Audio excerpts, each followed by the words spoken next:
The dreams between the pages begins when barista Talia loses her precious notebook, only for it to resurface in the hands of a billionaire who sees more than just ideas within its pages. But is his offer a dream come true, or something else entirely? Before we get into the story, comment below where in the world you are watching from today. The morning rush at Been There Done that was in full swing. Talia Rhodes wiped sweat from her forehead with the back of her hand as she called out, "Caramel latte for Mark." She forced a smile, even though her feet were killing her after the 5-hour shift that had started at 4 a.m. "Thanks, doll," said the regular customer, dropping $1 in the tip jar. "My pleasure," Talia replied automatically, already turning to the next order. At 26, Talia was used to the grind. Mornings at the coffee shop, evenings driving for rideshare, and any moment in between scribbling in her worn notebook. That notebook was her real life, the one she actually cared about. "Earth to Talia." Her manager, Cindy, snapped her fingers. "We've got a line out the door." "Sorry," Talia mumbled, getting back to work. By the end of her shift, Talia's blue uniform shirt was spotted with coffee stains. She changed quickly in the small employee bathroom into jeans and a simple green top before heading to Midtown Park. She had an hour before her first rideshare pickup, and the park bench by the fountain was her favorite spot to write. The spring air felt good on her face as she sat down and pulled out her spiral-bound notebook. The cover was faded, the spiral binding slightly bent, and coffee stains decorated several pages. But to Talia, it was more valuable than anything she owned. She flipped to a fresh page and began sketching another layout for her dream cafe. In her mind, she could see it all: the bookshelves lining the walls, the small stage for local musicians, the art hanging on exposed brick walls, and the sense of community that would fill the space. "The Storybook Cafe," she whispered to herself, adding details to her drawing. Her phone buzzed with a weather alert. Rain was coming. Talia sighed, gathered her things, and headed toward the parking garage where her old Honda waited. She was halfway there when the first drops fell. "Great," she muttered, quickening her pace. By the time she reached her car, she was soaked. She tossed her bag onto the passenger seat and started the engine. It was only when she reached for her notebook that panic set in. "No, no, no," she whispered, digging frantically through her bag. The notebook wasn't there. Talia's heart pounded as she retraced her steps in the pouring rain, back to the bench where she'd been sitting. But the notebook was gone. Her dreams, her ideas, her soul on paper, all vanished. For 3 days, Talia couldn't sleep. She called the parks lost and found twice a day. She put up signs. She even drove back to check the bench between shifts. Nothing. On Sunday morning, her phone rang with an unfamiliar number. Talia answered immediately. "Hello?" There was a brief pause. Then a male voice, smooth and controlled. "You don't know me, but I found something of yours, and I'd very much like to talk about it." Talia's breath caught. "My notebook?" "Yes. Your notebook." The man's voice was unnervingly calm. "I'm assuming it's important to you." "It's everything to me," Talia said, her voice breaking. "Where can I meet you to get it back?" Another pause. "I was thinking we could meet at the Westside Cafe tomorrow at noon. Does that work for you?" "I'll be there," Talia said quickly. "How will I know who you are?" "I'll find you," the man said, and hung up. The Westside Cafe was upscale, way fancier than any place Talia normally went. She felt out of place in her simple blue dress as she waited nervously at a corner table. At exactly noon, a tall man in a perfectly tailored grey suit approached her table. His dark hair was neatly styled, his jawline sharp and his expression unreadable. He looked like he belonged on the cover of a business magazine. "Talia Rhodes?" he asked, extending his hand. She nodded, standing to shake his hand. "And you are?" "Damien Wexler." He sat down across from her, placing her notebook on the table between them. Talia's eyes widened in recognition. Everyone knew who Damien Wexler was: the brilliant, reclusive CEO of Wexler Industries, a company known for turning small businesses into global successes. "Thank you for returning this," she said, reaching for the notebook. Damien placed his hand on top of it, not quite letting her take it. "I read it," he admitted. Talia's face flushed with anger. "Those are my private thoughts." "They're brilliant thoughts," Damien said quietly. "Especially page 43. Talia knew exactly. What was on page 43? Her most detailed plan for the Storybook Cafe, complete with financial projections that never quite added up. "Look, I appreciate you returning my notebook, but my ideas aren't for sale," she said firmly. Damien raised an eyebrow. "I'm not interested in buying your ideas, Ms. Rhodes. I'm interested in helping you build them." A waiter appeared with 2 cups of coffee. Damien must have ordered before he arrived. "I don't understand," Talia said cautiously. "Your concept for the Storybook Cafe is unique. It's authentic. It's exactly the kind of place this city needs." Damien took a sip of his coffee. "I want to invest in it, in you." Talia laughed nervously. "Why would you do that? You don't even know me." "I know enough," Damien said, tapping the notebook. I know you're creative, detail-oriented and passionate. I know you understand community in a way that most business people don't. And I know you've been working 2 jobs while holding on to this dream for years." Talia felt exposed. "So what exactly are you proposing, Mr. Wexler?" "Call me Damien, and I'm proposing a partnership. I provide the capital, the space and the resources. You provide the vision and the management. We build your cafe together." Talia shook her head in disbelief. "This doesn't make sense. Guys like you don't just hand out opportunities to strangers." Something flickered in Damien's eyes. A brief moment of vulnerability quickly masked. "Let's just say I'm looking for a project with meaning." "And what do you get out of it?" Talia asked suspiciously. "A percentage of the profits eventually. But more importantly, the satisfaction of creating something authentic." Damien leaned forward. "When was the last time you read about me in the press, Ms. Rhodes?" Talia thought about it. Despite his success, Damien Wexler was notoriously private. "Not recently," she admitted. "That's because I've spent the last 3 years buying and selling companies that make money, but don't matter. It's hollow success." He pushed the notebook toward her. "Your cafe matters. At least it would to me." Talia's mind raced. Every instinct told her this was too good to be true. Her father had been a con man who'd left her mother heartbroken and penniless when Talia was just 7. Her mother had spent years chasing schemes and dreams that never panned out. "I don't trust people who offer something for nothing," Talia said honestly. Damien actually smiled at that, a small, genuine smile that transformed his serious face. "Good. You shouldn't. Which is why I've prepared this." He pulled a folder from his briefcase and slid it across the table. Inside was a detailed contract outlining exactly what he was offering. Funding for a cafe in a brownstone building he owned in the village, a staff budget, operational expenses for the first year, and 60% ownership for Talia. "This is..." Talia couldn't find the words. "An opportunity," Damien finished for her. "Take the contract home, have a lawyer look at it, think about it. If you're interested, call me." He placed a business card on top of the contract. Talia stared at him, trying to figure out his angle. "Why me? Why my notebook?" Damien stood, buttoning his suit jacket. "Because in a world of people trying to be something they're not, your notebook showed me someone who knows exactly who she is and what she wants." He paused. "That's rare, Ms. Rhodes. Almost as rare as someone like me actually building something real." With that, he walked away, leaving Talia stunned at the table with her notebook, a contract, and a business card. That night, Talia couldn't sleep. She paced her tiny apartment, reading through the contract again and again. It seemed legitimate. Too legitimate. She called her friend Lisa, who worked at a law firm. "You won't believe what happened today," Talia said when Lisa answered. "Try me," Lisa replied. Talia explained everything, finding the notebook, meeting. "Damien, the offer." "Wait, Damien Wexler." "The Damien Wexler?" Lisa sounded shocked. "Talia, do you know what this could mean for you?" "It could mean I'm being set up," Talia said skeptically. "Or it could mean your dreams are actually coming true," Lisa countered. "Bring the contract to my office tomorrow.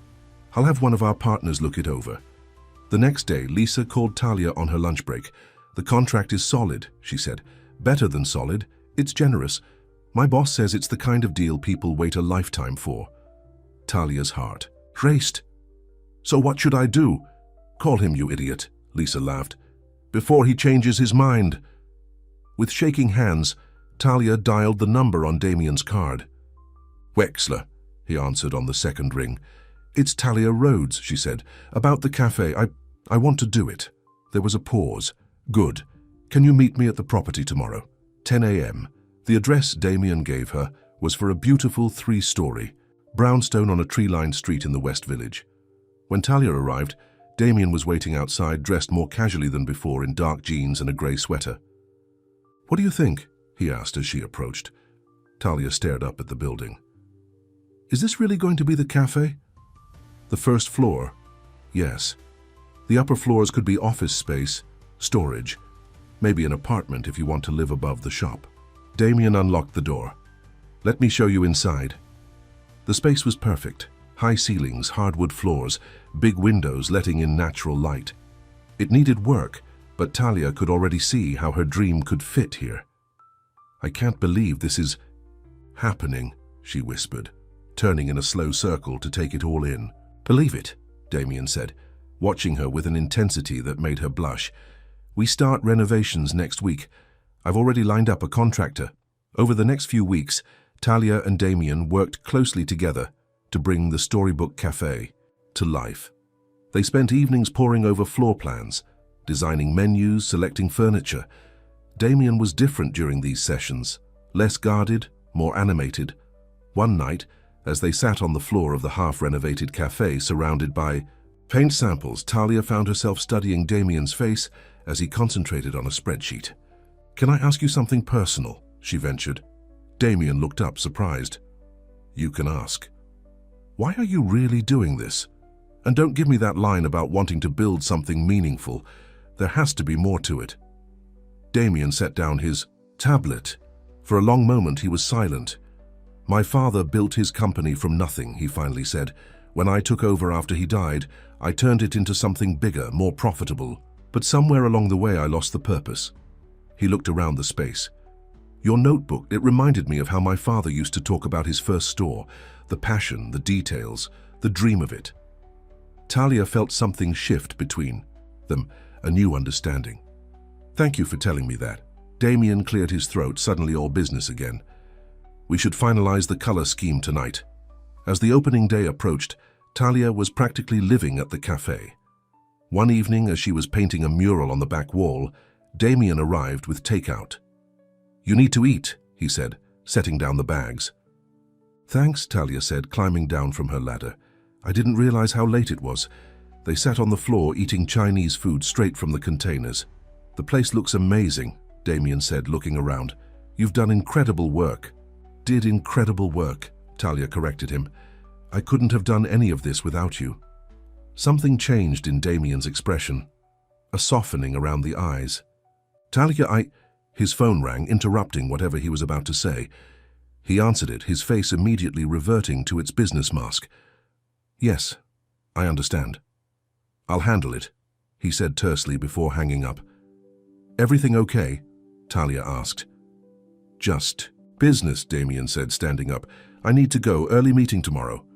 Talia nodded, trying to hide her disappointment. Of course. But I'll see you at the press preview on Friday? I'll be here, Talia promised. After Damien left, Talia continued working on the mural, humming to herself. Her phone buzzed with a text from Lisa. Call me ASAP, Talia called immediately. What's up? Have you seen the business news? Lisa asked urgently. No, I've been painting all day. Why? There's a rumor going around that Wexler Industries is launching a chain of boutique cafes. The article mentions a mysterious creative partner. Talia, is that you? Talia's blood ran cold. What? No, that's not the plan at all. The Storybook Cafe is supposed to be independent, just with his investment.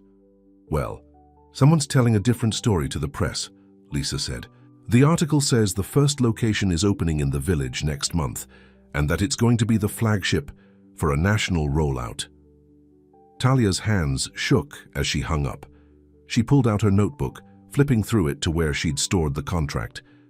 The terms were clear. This was supposed to be a single cafe, her cafe, not a chain under the Wexler brand. She flipped to the back of the notebook where she'd stuck Damien's original note. It fluttered to the floor. Page 43. Let's build it. Together. Debut. Her phone buzzed with a news alert. Wexler Industries rumored to launch boutique cafe chain with mysterious creative partner. Talia's heart sank as she stared at the note on the floor. "What did you do?" she whispered. Talia spent the night pacing her small apartment, alternating between anger and hurt. By morning, dark circles had formed under her eyes, and her throat felt tight from holding back tears. She'd trusted Damien despite every instinct warning her not to. "Just like Mom," she muttered bitterly, remembering how many times her mother had fallen for empty promises. At 8 a.m. sharp, Talia marched into the cafe with a determination that masked her broken heart. She found Damien already there, reviewing documents with the contractor. "We need to talk," she said, her voice surprisingly steady. "Alone." Damien looked up, surprised by her tone. He nodded to the contractor, who quickly gathered his things and left. "What's wrong?" Damien asked, his brow furrowed. Talia thrust her phone toward him, the news article displayed on the screen. "Care to explain this?" Damien scanned the article, his expression darkening. "This is not accurate." "Really? Because it sounds exactly like what a businessman like you would do. Find someone with a good idea, pretend to help them, and then hire it for yourself." Talia's voice cracked slightly. "Was that the plan all along?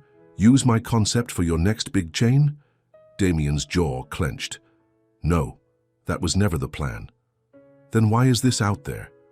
"Because someone is trying to force my hand." He ran a hand through his perfectly styled hair, messing it up in a way that made him look suddenly more human. "Talia, I need you to trust me."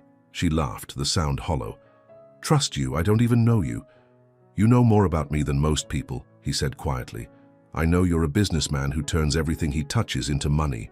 What I don't know is why you'd waste time on a nobody like me unless there was something in it for you." Talia picked up a paintbrush she'd left the night before, gripping it tightly. "Was any of it real? Or was I just part of your next corporate rollout?" Damien stepped closer, his eyes intense. "Every moment was real. This cafe, your cafe, matters to me. Not as a chain, not as a brand, but as exactly what you dreamed it could be." "Then explain the article." Damien sighed. "My board of directors got wind of this project. I've been secretive about it, which made them suspicious. Someone leaked information, twisted it to fit their narrative. And what narrative is that? That everything I do must be for profit, for expansion." He looked around the half-finished cafe. "They don't understand that sometimes a single perfect thing is enough." Talia wanted to believe him. The sincerity in his voice, the vulnerability in his eyes, it all seemed genuine. But she'd grown up watching her father charm his way out of every situation. "Words are easy," she said. "Prove it." "How?" "Call a press conference. Tell everyone that the storybook cafe is a standalone project, not a chain. That it's my vision you're supporting, not your next acquisition." Damien's face hardened. "I can't do that." "Why not? If what you're saying is true, because it would create more problems than it would solve." He stepped closer. "Talia, I've built my career on strategic moves and privacy. I can't start explaining every project to the press. This isn't about your career, this is about my dream." Talia felt tears threatening. "A dream that you said you wanted to help build, not steal." "I'm not stealing anything," Damien said firmly, "but I need to handle this my way." "Your way," Talia repeated. "Of course. It's always your way, isn't it? That's how men like you operate. You decide, and everyone else just follows along." A flash of hurt crossed Damien's face. "That's not fair." "No, what's not fair is dangling someone's dreams in front of them and then changing the rules." Talia set down the paintbrush and grabbed her bag. "I need some time to think." "Talia, wait. The press preview is in 2 days. Fix this by then or I'm out." With that, she walked out of the cafe, ignoring the way her heart pounded at the pained look on Damien's face. Talia didn't go far, just to a small park a few blocks away. She sat on a bench, pulled out her notebook, and tried to focus on the cafe plans. But her mind kept drifting to Damien, to the weeks they'd spent working side by side, to the way his serious expression would soften when she made him laugh. "Stop it," she told herself. "He's just like Dad. Charming, persuasive, and ultimately out for himself." Her phone rang, Damien's number. She declined the call. A text message followed. "Please come back. Let's talk about this." She ignored it. Then another message came through. "I have a solution. Trust me one more time." Against her better judgment, Talia returned to the cafe an hour later. Damien was waiting, looking more disheveled than she'd ever seen him. "Thank you for coming back," he said. "I'm here for the cafe, not for you," Talia clarified, though the words felt hollow even to her. "I understand." Damien gestured to a table where his laptop was open. "I've been making calls for the past hour. I think I've found a way to handle this that protects both your vision and my complicated situation. I'm listening. I've arranged for an exclusive interview with the City Tribune for tomorrow morning. You and I will do it together, here at the cafe. We'll set the record straight about what the Storybook Cafe is and isn't." Talia raised an eyebrow. "I thought you didn't explain your projects to the press." "I don't, but this is important." Damien hesitated. "You're important." The simple statement hung in the air between them, charged with meaning neither of them was ready to acknowledge. "There's something else you should know," Damien continued. "The reason I've been so private about this project isn't just because of my usual business practices.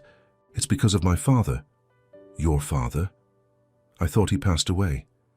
"He did 3 years ago." Damien's voice softened. "His first business was a bookstore. Nothing fancy, just a small shop in Brooklyn. But it was his pride and joy before he built it into something bigger." Understanding dawned on Talia's face. "And the Storybook Cafe reminded you of that?" Damien nodded. "When I found your notebook, it was like finding a piece of him again. The passion, the details, it was all there. I wanted to help build it, not because it would make money, but because it would honor something I lost." Talia felt her resolve weakening. "Why didn't you just tell me that from the beginning?" "Because vulnerability isn't exactly my strong suit," Damien admitted with a slight smile.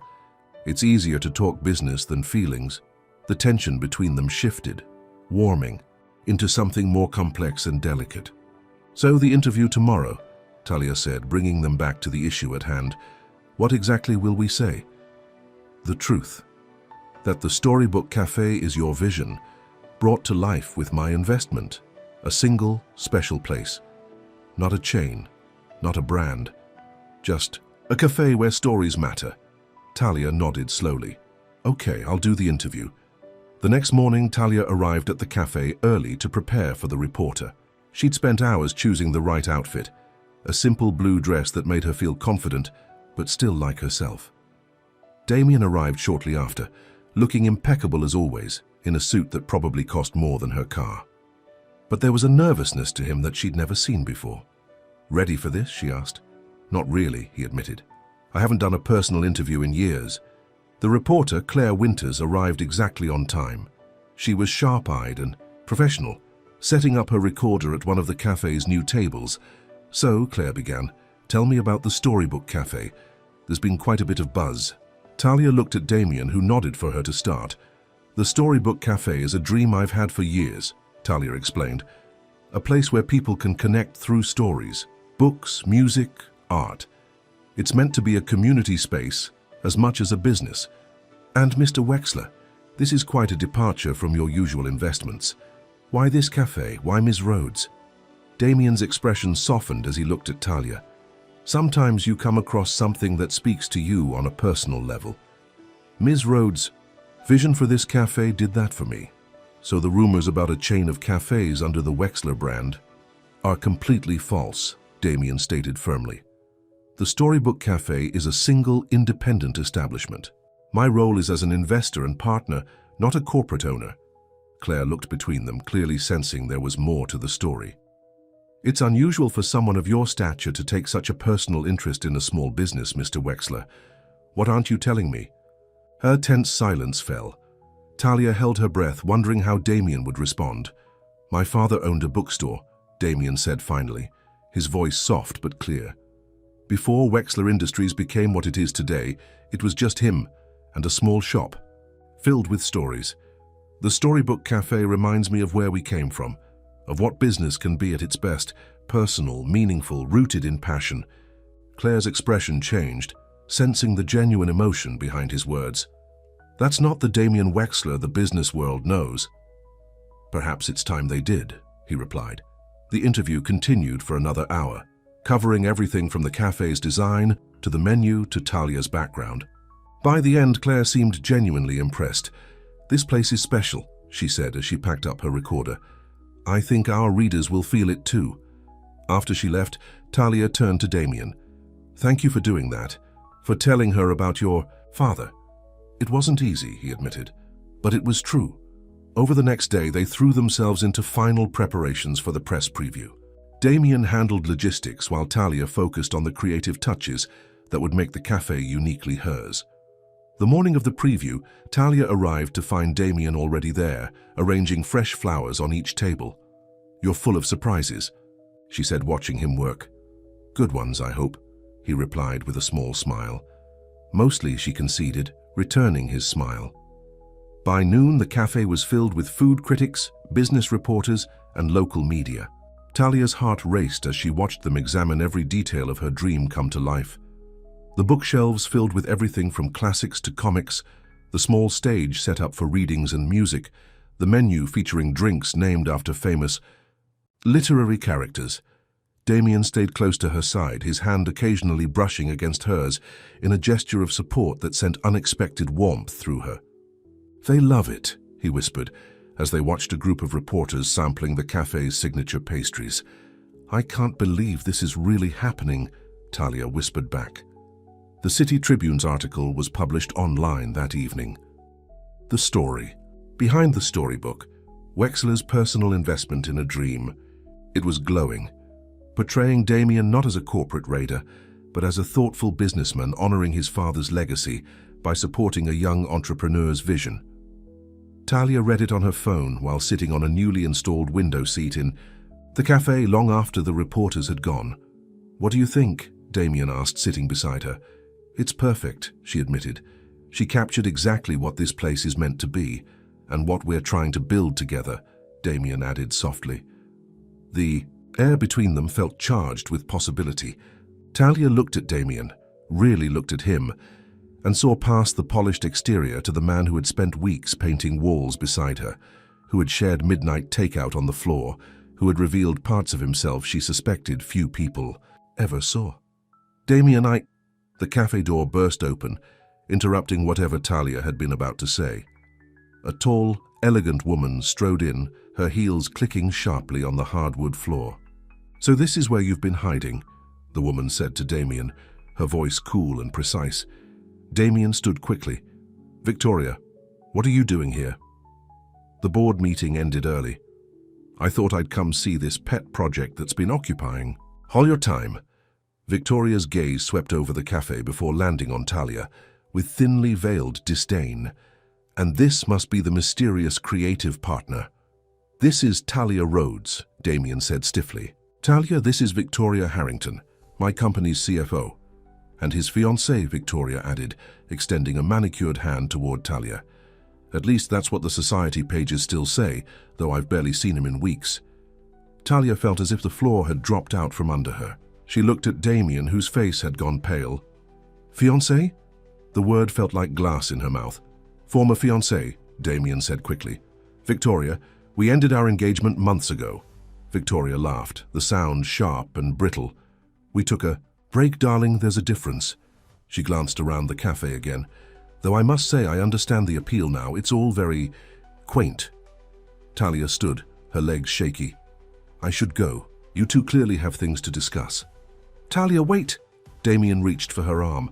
"No, please stay," Victoria said with a smile that didn't reach her eyes. "I'm fascinated to hear how you managed to capture Damien's attention. Most small business owners would kill for that opportunity." The implication in her tone was clear, and it cut Talia to the core. Had she been just another conquest? A project to distract Damien from his real life, a life that apparently included a stunning fiancée, who looked like she belonged on his arm in a way Talia never would. "I have to check on something in the back," Talia managed to say, retreating. to the small office behind the kitchen. She closed the door and leaned against it, trying to steady her breathing. Through the thin walls, she could hear Damien and Victoria arguing in hushed, intense voices. "What are you really doing here, Victoria?" Damien demanded. "Protecting you from yourself," came the cool reply. "The board is concerned, Damien. First you disappear for weeks, then you give a tell-all interview about your father. This isn't like you. Maybe it should be. Don't be naive. You built Wexler Industries on strategic thinking, not sentiment, and certainly not on pretty baristas, with notebooks full of dreams."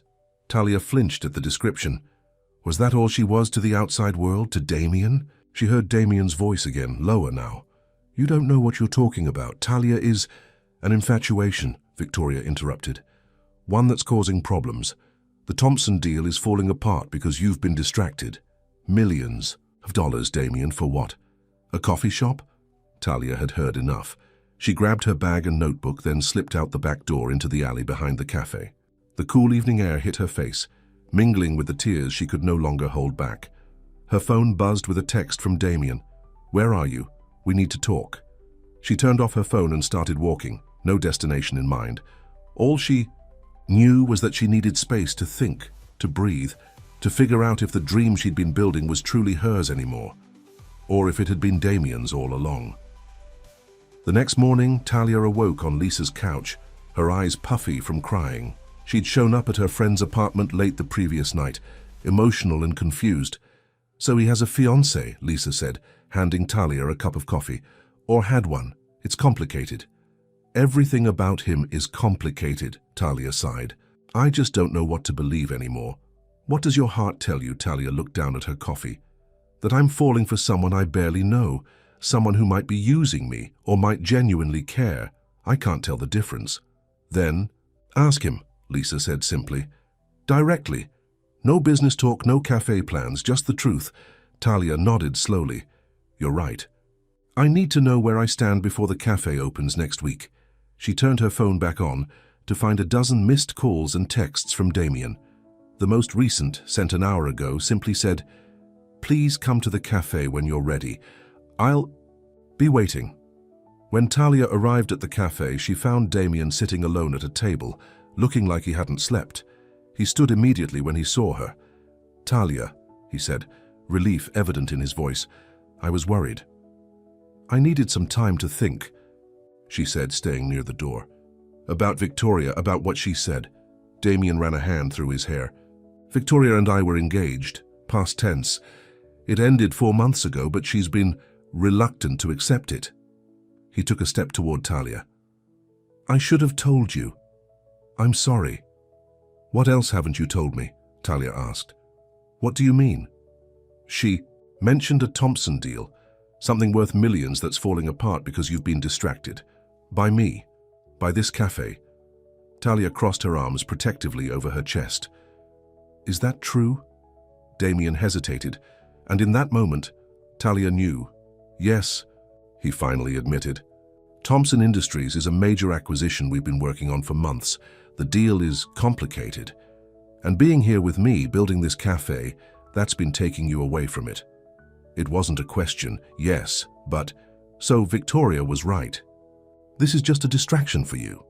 Talia felt a fresh wave of hurt, a quaint little project while the real business happens elsewhere. "No!" Damien moved closer, his eyes intense. "That's not what this is, not what you are." "Then what am I, Damien? What is this?" The question hung between them, heavy with unspoken feelings and fears. Damien opened his mouth to answer, but before he could speak, his phone rang. He glanced at it, his expression darkening. "It's the board," he said. "I have to take this." And in that moment, as Damien turned away to answer his phone, Talia realized that no matter what feelings might be growing between them, his world would always come first. The cafe, her dream, would always be secondary to the empire he'd built. She quietly slipped out of the cafe, leaving Damien deep in conversation about the Thompson deal. As she walked away, a notification popped up on her phone. Another news alert about Wexler Industries. The headline made her stop in her tracks.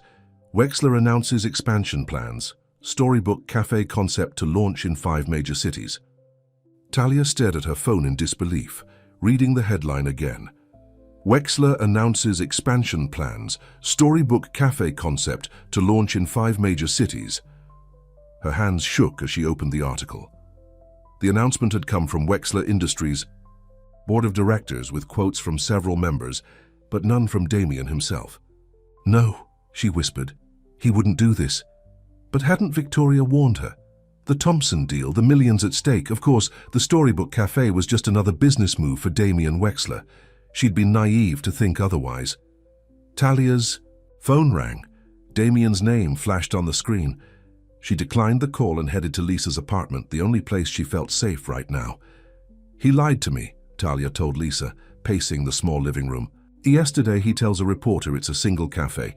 Today his company announces a chain." Lisa read the article on her tablet.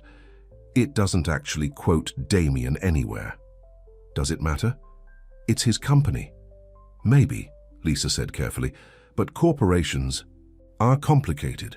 Trust me, I've seen enough at the law firm to know that CEOs don't always control everything, especially if they have a board of directors." Talia sank onto the couch. "I don't know what to believe anymore." "Why don't you ask him directly?" "I've tried that. He just gives me business talk or gets interrupted by his real life." Talia's voice cracked. "I was stupid to think someone like him would care about my little dream." Lisa sat beside her. "For what it's worth, I saw the way he looked at you at the press preview. That wasn't a man thinking about business strategy." Before Talia could respond, her phone buzzed with a text from Damien. "I didn't authorize that announcement. Please, meet me at the cafe, I can explain."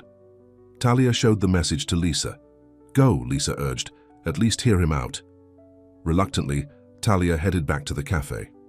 When she arrived, she found Damien arguing with a woman she recognized as Victoria and an older man in an expensive suit.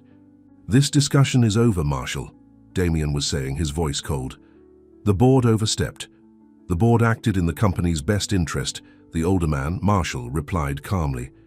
"This concept has tremendous potential. Our market research—" "I don't care about the market research," Damien interrupted. "The Storybook Cafe is not a Wexler brand, it's a single location." "Damien, be reasonable," Victoria said, placing a hand on his arm. "You've been emotionally compromised by this project, and by her." She nodded toward Talia, who stood frozen. In the doorway, all three turned to look at her. "Talia," Damien said, his expression shifting from anger to concern. "I've been trying to reach you." "I saw the announcement," she said quietly. "Which I had nothing to do with," Damien stated firmly. "Marshall, Victoria, this is Talia Rhodes, the creator and owner of the Storybook Cafe. Talia, this is Marshall Greaves, chairman of my board of directors." Marshall extended his hand with a practiced smile. "Ms. Rhodes, your concept is remarkable. We see enormous potential for expansion." Talia didn't shake his hand. "This isn't a concept. It's my dream, my life." "Dreams can be profitable," Victoria said with a thin smile. "Not everything is about profit," Talia shot back. Marshall raised an eyebrow. "In business, my dear, everything is about profit."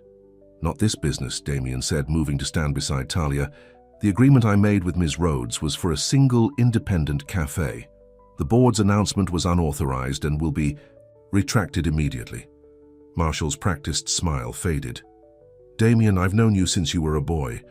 I worked with your father for 20 years. He built Wexler Industries on smart decisions, not sentiment. My father built it on passion." Damien corrected. "The money came later." "And you've forgotten that," Marshall said, his voice softening. "Ever since he died, you've been chasing bigger deals, more profits, as if that would somehow make him proud. But you've lost sight of what really mattered to him." Something shifted in Damien's expression. Surprise, then recognition.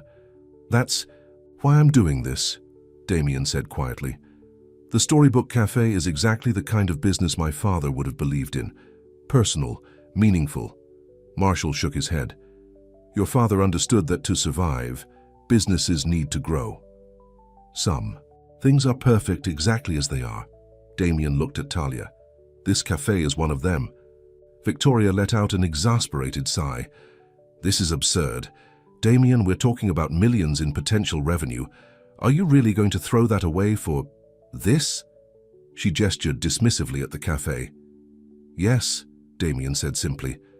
Now, I believe this meeting is over. I have a retraction to draft. Marshall studied Damien's face for a long moment. You're making a mistake. The board won't be happy. I'll deal with the board, Damien replied. Goodbye, Marshall.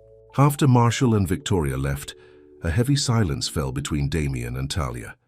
Did you mean what you said? Talia finally asked. About the cafe being perfect as it is? Every word, Damien answered. Talia, I had no idea about the announcement. Victoria and Marshall went behind my back trying to force my hand. Why would they do that? Damien ran a hand through his hair. Because they see what this place means to me. What you mean to me? He took a deep breath. And it scares them. What do I mean to you, Damien? Talia asked, her heart pounding. Before he could answer, his phone rang again. He checked it and grimaced. It's my lawyer. I need to handle this retraction immediately. Talia nodded, trying to hide her disappointment. Go ahead. We'll talk later, he asked, his eyes searching hers. Sure, Talia said, though she wasn't sure she believed it anymore. After Damien left, Talia wandered through the nearly finished cafe. It was beautiful, everything she had ever dreamed of. The bookshelves were filled with carefully selected titles. The stage was set up for readings and music. The menu boards displayed drinks named after literary characters, but something felt different now, tainted somehow. Her phone buzzed with a message from an unknown number. Ms. Rhodes, this is Victoria Harrington. We should talk. Meet me at the Grand Hotel Bar at 7 p.m. It concerns Damien. Talia stared at the message, unsure what to do. Part of her wanted to ignore it, but another part needed answers that Damien seemed unable or unwilling to give. At 7 p.m., she found herself walking into the elegant bar of the Grand Hotel. Victoria was already there, sipping a martini at a corner table. Thank you for coming, Victoria said, gesturing to the chair across from her. Would you like a drink? I'm fine, Talia replied. What did you want to talk about? Victoria studied her over the rim of her glass. You're in love with him, aren't you? The blunt question caught Talia off guard. I barely know him. That didn't answer my question. Victoria set down her glass. I was with Damien for 3 years. I know the signs. He's captivated by you. Talia's heart jumped, but she kept her expression neutral. Why would that concern you if your engagement is over? Because Damien is making decisions that could destroy everything he's built, everything his father built. Victoria's perfectly manicured finger traced the rim of her glass.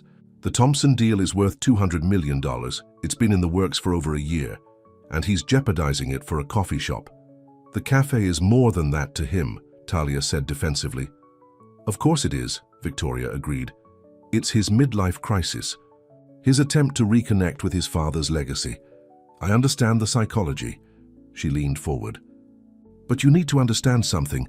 Damien Wexler is not cafe owner material. He's built for boardrooms and billion-dollar deals. This detour will end.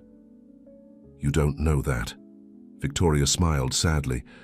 I know him better than you think. He'll grow bored with the simplicity of it. With you.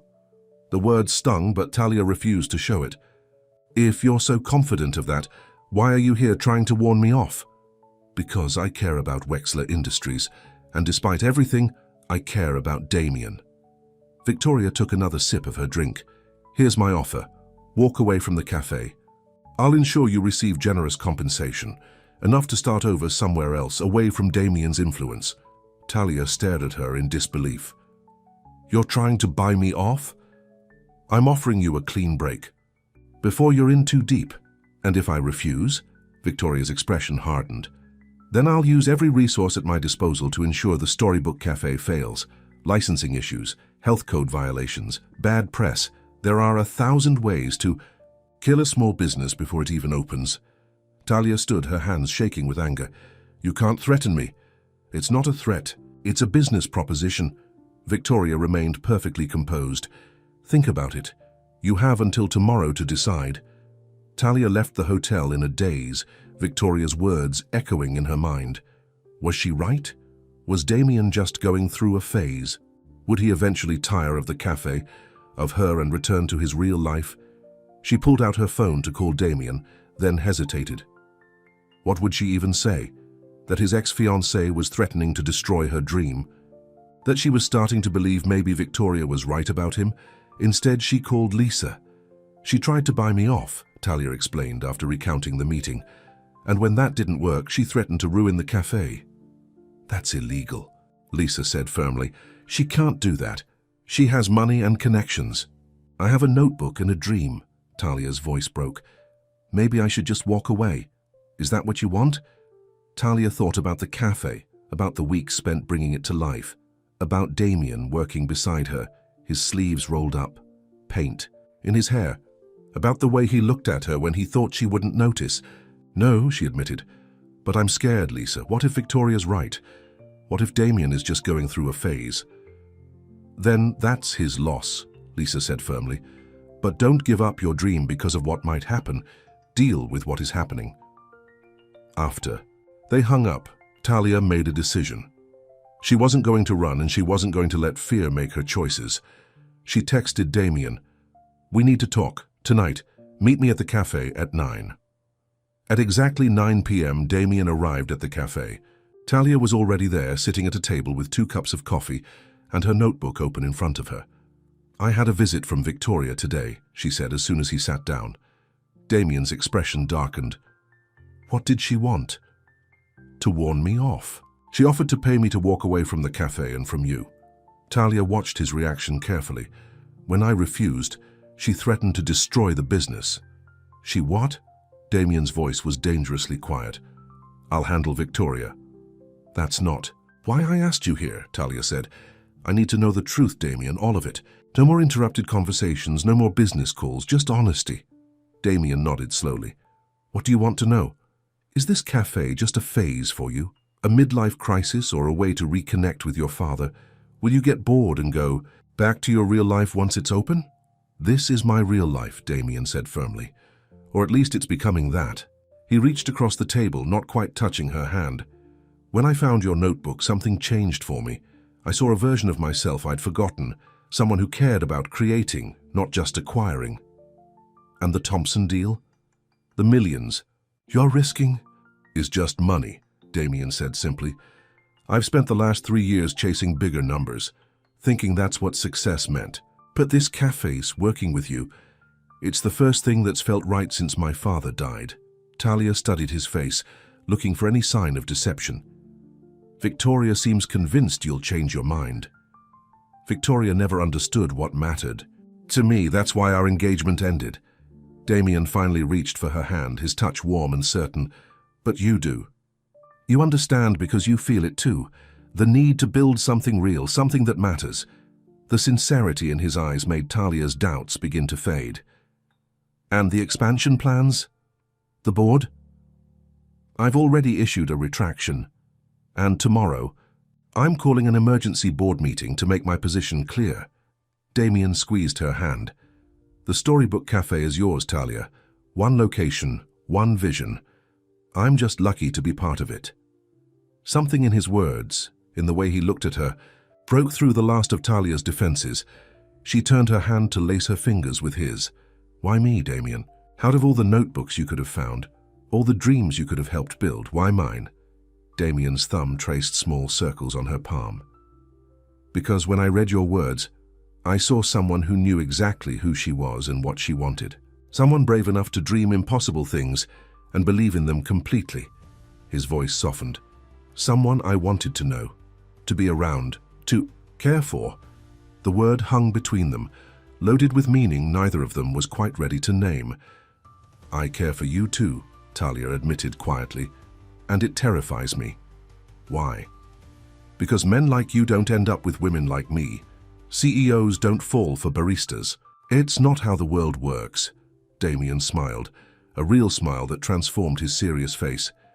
Then let's change how the world works, starting with this cafe. The night before the grand opening, Talia couldn't sleep. She kept checking and rechecking. Her to-do list, panicking about details that might have been overlooked. At 2 a.m. she gave up on sleep and headed to the cafe for one final inspection. To her surprise, the lights were already on inside.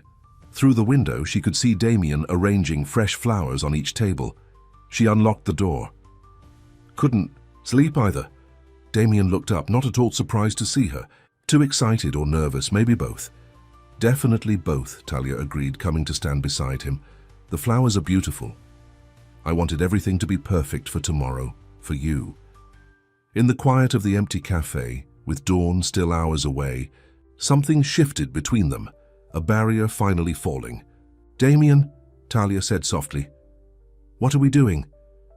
Building something, he answered, turning to face her. The cafe, yes, but something else too. He reached out, gently tucking a strand of hair behind her ear. His touch lingered on her cheek, a question in his eyes. Talia answered by closing the distance between them, her lips meeting his in a kiss that felt like the beginning of a story neither of them had dared to write. When they finally pulled apart, Damien rested his forehead against hers. I think I'm falling in love with you, Talia Rhodes. The words, spoken so simply, made Talia's heart soar. I think I'm falling in love with you too, Damien Wexler. They spent the rest of the night putting final touches on the cafe, stealing kisses between tasks, talking about everything and nothing.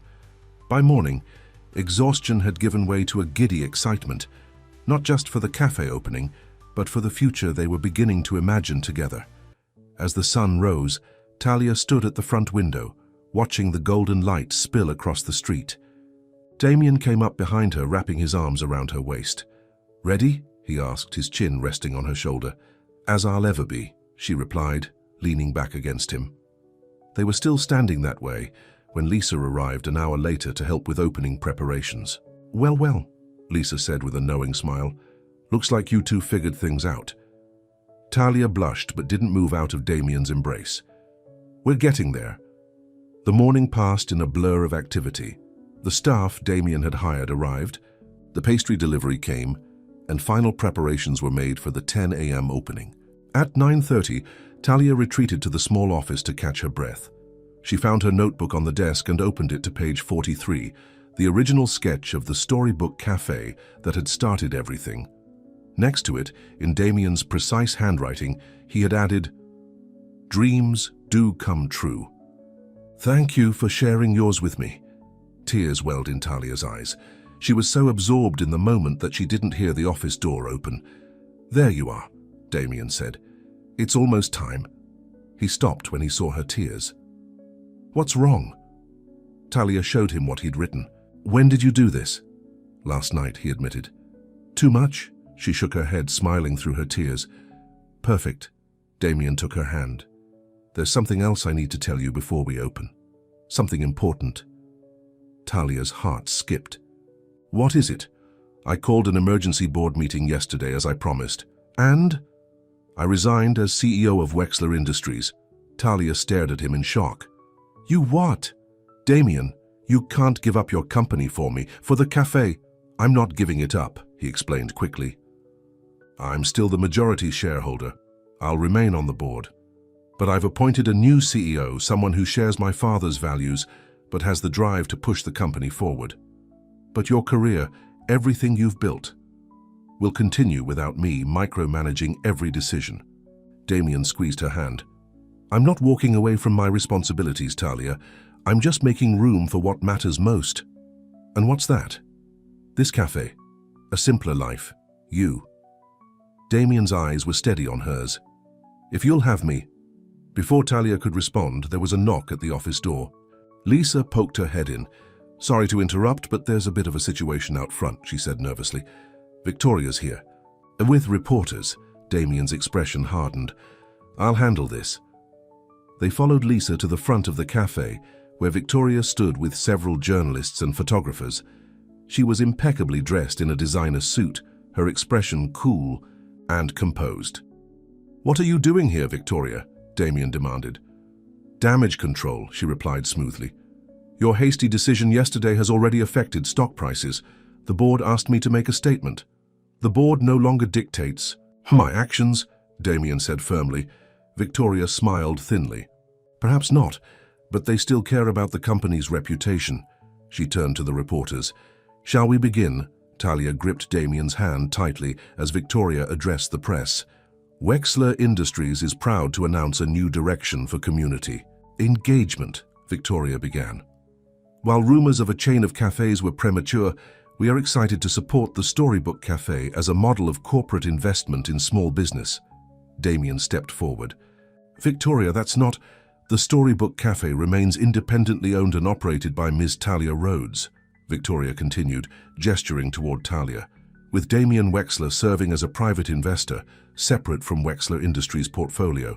Talia. And Damien exchanged confused glances. Furthermore, Victoria added, Wexler Industries is establishing a new small business initiative, providing capital and mentorship to entrepreneurs with vision, inspired by the Storybook Cafe's unique partnership model. When she finished, the reporters erupted with questions. Victoria stepped aside, allowing Damien to take over. What just happened? Talia whispered to Lisa. I think she just turned lemons into lemonade, Lisa replied. Publicly supporting you, while saving face for the company. After the press conference, Victoria approached Talia while Damien was busy with reporters. Don't look so surprised, Victoria said. I'm a businesswoman, I know when to cut my losses. So no more threats? Talia asked cautiously. Victoria smiled, a genuine smile this time. Damien resigned as CEO for you. In 3 years together he wouldn't even reschedule a meeting for me. She glanced toward Damien. Take care of him, he's better with you than he ever was with me. With that, she walked away, leaving Talia stunned. At exactly 10 a.m., Damien returned to Talia's side as they prepared to open the doors.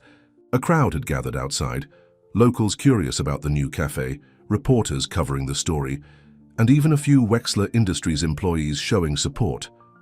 Ready? Damien asked, his hand on the lock. Talia took a deep breath and nodded. Ready. As the doors opened and the first customers entered the Storybook Cafe, Talia felt a sense of completion she'd never experienced before. Her dream was now reality. The bookshelves, the stage, the community gathering place she'd sketched in her notebook for years. But as she looked at Damien, at the pride in his eyes, at the way he greeted each customer as if they were entering his home, she realized that her dream had expanded. It wasn't just about a cafe anymore. It was about building a life with someone who believed in her vision as much as she did. The day passed in a whirlwind of activity. The cafe was packed from opening until closing, with lines out the door at peak hours. The literary-themed drinks were a hit.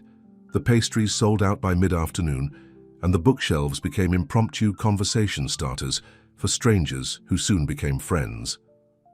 By closing time, Talia was exhausted but exhilarated. As the last customer left, Damien locked the door and turned to her with a smile.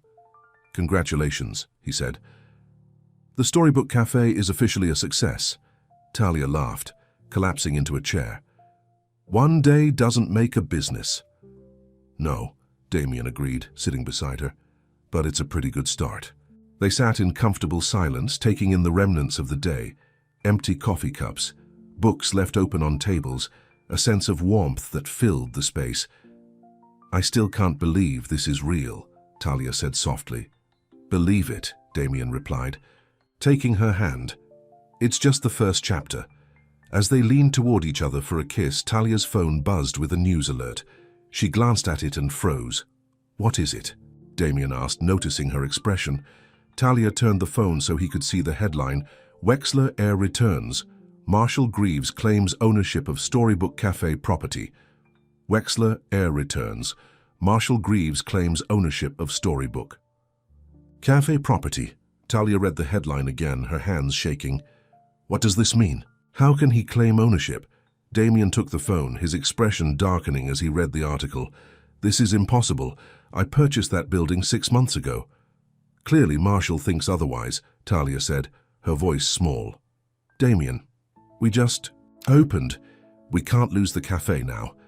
Damien stood, pulling out his own phone. We won't. I'm calling my lawyer. While Damien stepped away to make the call, Talia sank deeper into her chair, the joy of their successful opening day evaporating. Just when everything had seemed perfect, the cafe, her relationship with Damien, their future together. Another obstacle had appeared. When Damien returned, his face was grim. "My lawyer is looking into it, but it's not good. According to the article, Marshall is claiming that the building was purchased with Wexler Industries funds, not my personal money." "Was it?"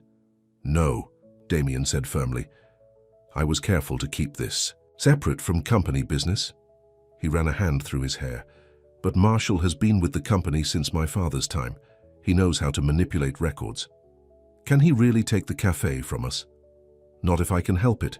Damien's jaw was set with determination. "We should get some rest. Tomorrow's going to be a long day." They locked up the cafe, and Damien drove Talia home, both lost in worried thoughts.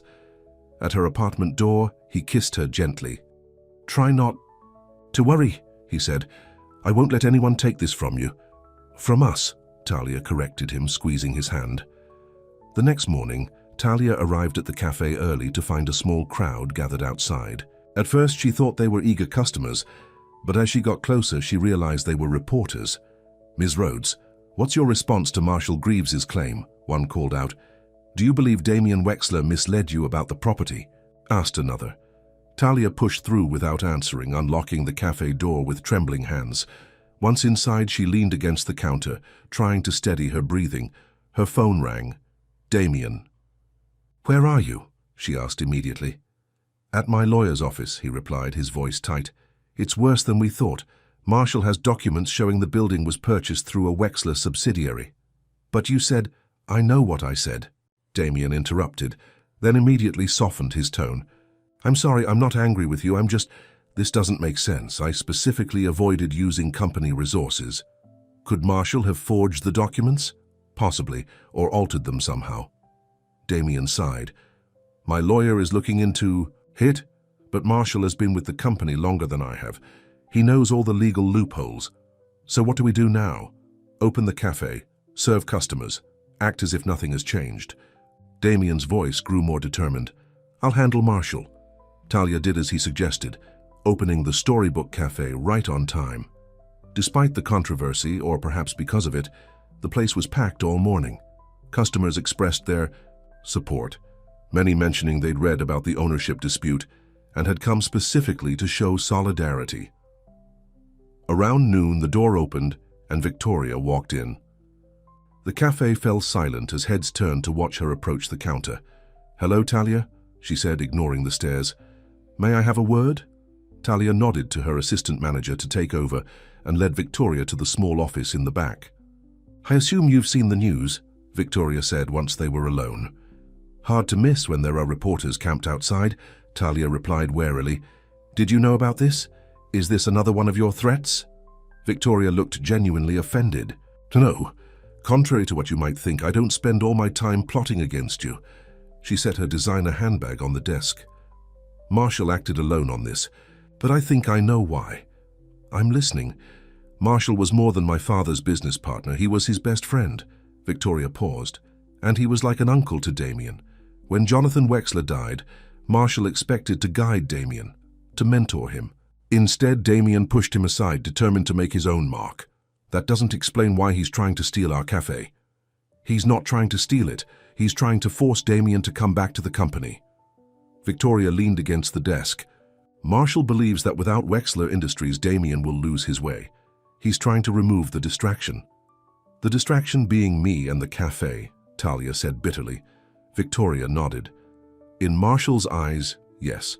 Why are you telling me this?" "Because despite our differences, I care about Damien, and he cares about you." Victoria straightened. "Marshall doesn't understand what this place means to him, what you mean to him." Talia studied Victoria's face, looking for deception but finding none. "So what do you suggest we do?" "Talk to Marshall. Make him understand. He's not a villain, Talia. He's a man who promised his dying friend he'd look after his son." After Victoria left, Talia called Damien to relay the conversation. He was skeptical. "Marshall is trying to force my hand," Damien said. "I don't think talking will help." "What's the harm in trying?" Talia asked. "If Victoria is right, he's doing this out of some misguided attempt to protect you." "Or to control me," Damien countered. "But fine, I'll set up a meeting. The meeting was arranged for that evening, after the cafe closed. Talia spent the day alternating between serving customers and worrying about what would happen. By closing time, her nerves were frayed. Damien arrived first, looking exhausted but determined. He pulled Talia into a tight hug. "Whatever happens," he murmured against her hair, "we'll face it together." Marshall arrived precisely at 7 p.m., wearing an expensive suit and a grave expression. He looked older than Talia remembered, the lines around his eyes more pronounced. "Thank you for meeting with us," Talia said, gesturing to a table she'd prepared with coffee and pastries. Marshall sat down stiffly. "I agreed to this meeting out of respect for your position, Ms. Rhodes, but my stance on the property remains unchanged." "Before we discuss that," Talia said, "I'd like to know more about your relationship with Damien's father." The question seemed to catch Marshall off guard. "Jonathan was my closest friend. We built Wexler Industries together, though it bore his name." "And you promised to look after Damien when he died," Talia prompted. Marshall's eyes narrowed. "Victoria has been talking, I see," he sighed. "Yes, I promised Jonathan I would guide his son, a promise I've tried to keep, despite Damien's resistance." "Is that why you're claiming ownership of this building?" "To guide me?" Damien asked, his voice tight with controlled anger. "To stop you from throwing away everything your father built," Marshall snapped. "This cafe infatuation is not who you are, Damien. You're meant for greater things." "Greater than what? Than being happy? Than building something I believe in?" Damien leaned forward. "My father didn't build Wexler Industries to create an empire. He built it because he loved what he did. And he grew it into something substantial," Marshall argued. "He didn't walk away when things got hard." "Neither am I," Damien replied. "But I am choosing a different path, one that honors his memory in a way that feels right to me." Marshall shook his head. "By hiding away in a coffee shop, Jonathan would be disappointed." "No," Talia interjected, surprising both men. "I don't think he would." Marshall turned to her, eyebrows raised. "And what would you know about Jonathan Wexler, young lady?" "Only what Damien has told me, that he started with a bookstore, that he loved it, that it was personal and meaningful." "To him," Talia took a deep breath. "The Storybook Cafe is that for Damien, and for me. It's not about hiding, it's about building something with heart." "A charming sentiment," Marshall said dismissively, "but businesses don't run on heart." "The best ones do," Damien countered. "That's what my father taught me, even if I forgot it for a while." He reached for Talia's hand. She reminded me. Something shifted in Marshall's expression, a flicker of recognition, perhaps even doubt. "You really care about this place," he said, looking between them. "About her." "I love her," Damien said simply, the words making Talia's heart skip. "And I love what we're building together." Marshall was quiet for a long moment, studying Damien with new eyes. "Your father used to look at your mother that way," he finally said, "like she hung the moon and stars." "I know," Damien replied softly. "I remember." Marshall sighed heavily, suddenly looking every one of his 60-some years. "The property documentation." "What about it?" Damien asked warily.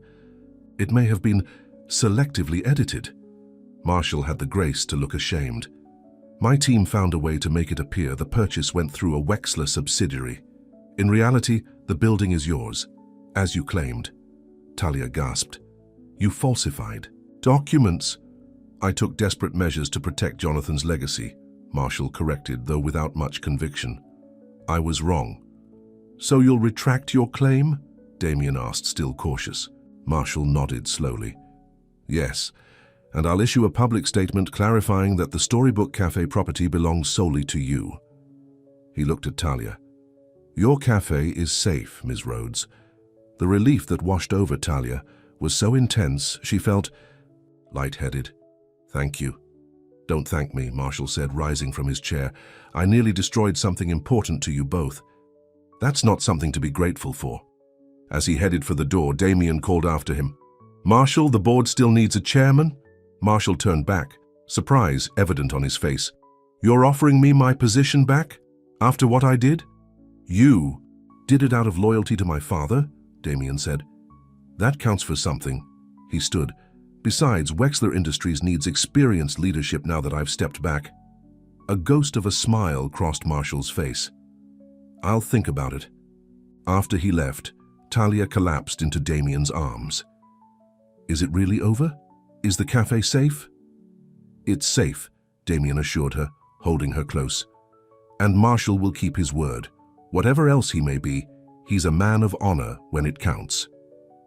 The next morning, Marshall's retraction was front-page news.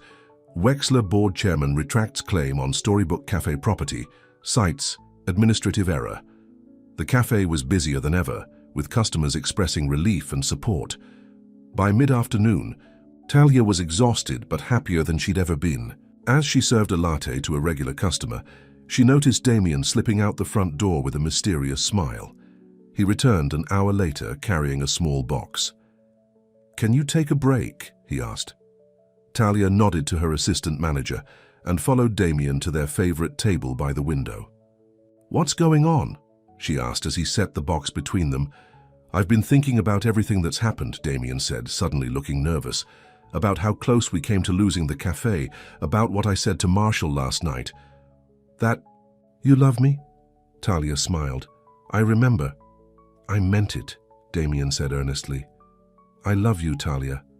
More than I thought possible." "I love you too," she replied, reaching for his hand. "But you already knew that," I hoped. Damien pushed the small box toward her. "Open it." With trembling fingers, Talia lifted the lid. Inside was a key, old-fashioned and ornate, attached to a small silver keychain engraved with a book. "What's this for?" she asked. "The future," Damien replied. "If you want it." Talia looked at him questioningly. "I bought another building," Damien explained. "A brownstone a few blocks from here. I thought maybe we could make it our home together." Talia's eyes widened. "Are you asking me to move in with you?" "I'm asking for more than that," Damien said softly. "I'm asking for a life together. The cafe is just the first chapter of our story, Talia. I want to write all the rest with you." Tears filled Talia's eyes as the meaning of his words sank in. "Damien Wexler, are you proposing to me in our cafe?" "Not officially," he said with a smile. "That will come later with a ring and probably something more romantic than a key. But yes, I'm asking if that's a future you could see for us." Talia closed her hand around the key, feeling its weight. The weight of possibility, of dreams expanding beyond what she'd ever dared to hope for. "Yes," she whispered. "That's exactly the future I want." Damien leaned across the table to kiss, her oblivious to the smiling customers around them. 3 months later, the Storybook Cafe had become one of the most popular spots in the city. Regular events, book clubs, poetry readings, local musician nights, kept the place packed well. Into the evening hours, Talia had hired additional staff and was considering extended hours to meet demand.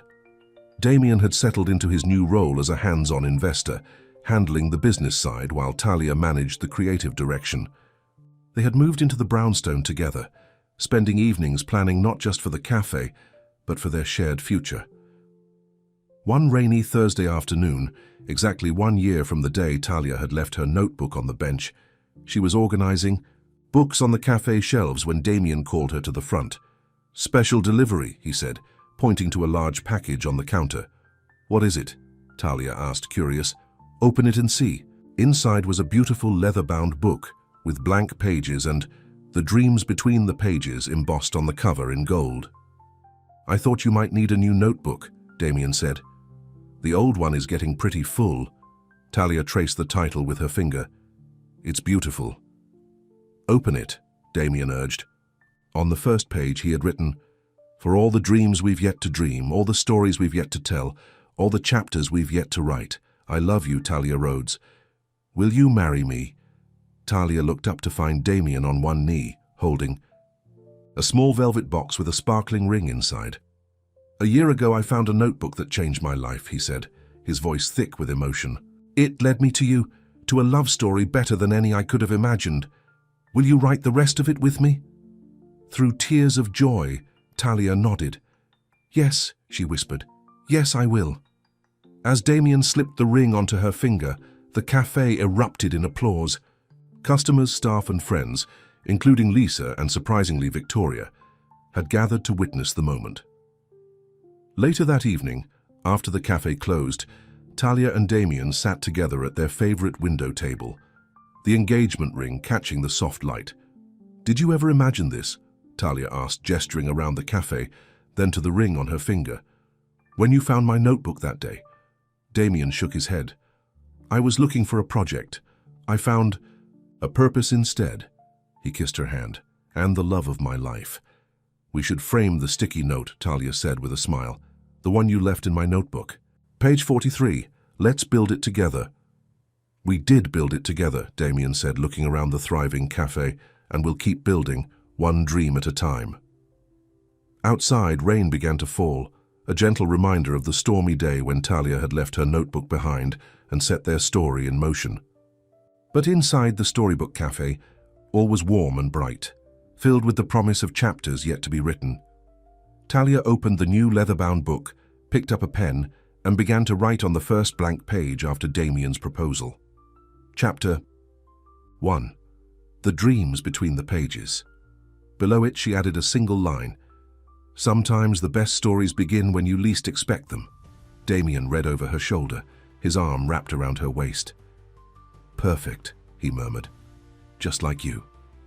And as they sat together in the cafe they had built, surrounded by books and possibilities, Talia knew that her spiral-bound notebook, battered, stained, and filled with dreams, had given her far more than a business. It had given her a love story for the ages. 6 months later, on a perfect spring day, Talia and Damien were married in the storybook cafe, surrounded by family and friends. The bookshelves were decorated with white flowers, the small stage transformed into an altar, and the cafe tables arranged to create an intimate ceremony space. Lisa served as maid of honor, while Marshall, now fully reconciled with Damien, stood as best man. Even Victoria attended, genuine happiness in her eyes as she wished the couple well. As Talia walked down the makeshift aisle in a simple white dress, her eyes locked with Damien's. In his gaze, she saw everything she had ever wanted: love, respect, partnership, and the promise of dreams yet to come. When they exchanged vows, Damien surprised her by pulling out a familiar object, her original notebook, now carefully preserved. "This notebook brought us together," he said, his voice carrying through the cafe. "It showed me a woman who dared to dream impossible things, who believed in creating something meaningful in a world that often forgets what matters." He held her hands tightly in his. "I promise to help build every dream in this notebook, and all the ones that follow. To be your partner in creating a life as beautiful as the one you imagined in these pages." Talia, too overcome with emotion to speak, simply kissed him as their guests applauded. Later at the reception, Damien made an announcement that brought Talia to tears once more. "The Storybook Cafe has been such a success that we've decided to expand," he said, raising his glass. "Not as a chain, but as something more meaningful."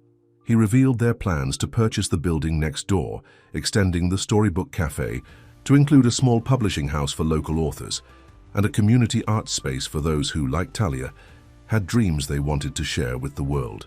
"Because sometimes," Damien concluded, looking at his bride with love in his eyes, "all a dream needs is someone who believes in it, someone who says, 'Let's build it together.'" As evening fell, Talia and Damien slipped away from the celebration to share a quiet moment on the cafe's small balcony. Below them, the city lights twinkled like stars, and above, the real stars began to appear in the darkening sky. "Happy?" Damien asked, his arms wrapped around her from behind. "More than I ever thought possible," Talia replied, leaning into his embrace. "Thank you for finding my notebook." "Thank you for leaving it behind," Damien countered with a smile. "Best mistake you ever made." Talia turned in his arms to face him. It wasn't a mistake. It was fate. As they kissed under the stars, surrounded by the life they were building together, Talia knew that some dreams were meant to be shared, and some notebooks were meant to be found by exactly the right person, at exactly the right time. Inside the Storybook Cafe, their story continued to unfold, page by page, dream by dream, and love by love. Not just in the pages of a notebook, But in the reality they created together, and it was better than anything either of them could have written alone. The end.